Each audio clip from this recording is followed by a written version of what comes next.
ജയപ്രകാശിൻ്റെ അതുപോലെ തന്നെ രശ്മിയുടെയും കല്യാണം ഭയങ്കരമായിട്ടുള്ള രീതിയിൽ സോഷ്യൽ മീഡിയയിൽ ചർച്ചാ വിഷയമായിട്ടുള്ളതായിരുന്നു. അവരുടെ പ്രായത്തിന് അവർ കല്യാണം വരുന്ന സമയത്ത് കുറേയധികം പേര് സപ്പോർട്ട് ചെയ്തും സംസാരിച്ചിട്ടുണ്ടായിരുന്നു. ഭയങ്കരമായിട്ട് നെഗറ്റീവായിട്ടും കുറേയധികം പേര് ഈ പ്രായത്തിലൊക്കെയാണോ കല്യാണം കഴിക്കുന്നത് എന്നുള്ള രീതിയിൽ ചോദിച്ച് അങ്ങനെയും കമൻറ്റും വീഡിയോസൊക്കെ ചെയ്തിട്ടുണ്ടായിരുന്നു.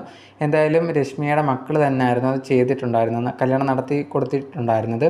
എന്തായാലും അതിനൊക്കെ ശേഷം ഉണ്ടെങ്കിൽ ഇപ്പോൾ ലേറ്റസ്റ്റ് ആയിട്ടുണ്ടെങ്കിൽ രശ്മിയുടെ മോള് അവിടെ വീട്ടിൽ ചെന്നിട്ട് ഇതേ കണക്കൊരു വീഡിയോ ഹോം ടൂറൊക്കെ ചെയ്ത് അവരുടെ അടുത്ത് സംസാരിക്കുന്നതിനിടയിൽ ഇതേ കണക്ക് ഈ ഒരു ജയപ്രകാശ് ഉണ്ടെങ്കിൽ ഫുഡിൻ്റെ കാര്യത്തിലൊക്കെ ഭയങ്കര സ്ട്രിക്റ്റാണ്. അതുപോലെ തന്നെ എല്ലാം ഹെൽത്തി ആയിട്ടൊക്കെ കഴിക്കാൻ സമ്മതിക്കത്തുള്ളൂ. ഈ ഒരു രശ്മിക്കുണ്ടെങ്കിൽ ചില ചിപ്സോ ഇങ്ങനെയൊക്കെ കഴിക്കണം എന്നുള്ള ആഗ്രഹം വരുന്ന സമയത്ത് അതിനൊന്നും സമ്മതിക്കില്ല എന്നുള്ള രീതിയിലൊക്കെ ഇങ്ങനെ പറഞ്ഞിട്ടുണ്ടായിരുന്നു. ഈ ഒരു കാര്യം പറഞ്ഞതിന് ശേഷം കുറേയധികം പേര് കമൻസും വീഡിയോസൊക്കെ ചെയ്തിട്ടുണ്ട്. എന്താണ് ഇത് കണക്ക് ഈ പ്രായത്തിലൊക്കെയാണോ എന്ത് കഴിക്കണം എന്നൊക്കെ കൺട്രോൾ ചെയ്യുന്നത്, എന്തിനാണ് ഇങ്ങനെ കൺട്രോൾ ചെയ്യുന്നത് എന്നൊക്കെ ചോദിച്ചിട്ട് കുറേയധികം പേര് നെഗറ്റീവായിട്ട് ആ ഒരു കമൻസും കാര്യങ്ങളൊക്കെ ഇട്ടിട്ടുണ്ടായിരുന്നു.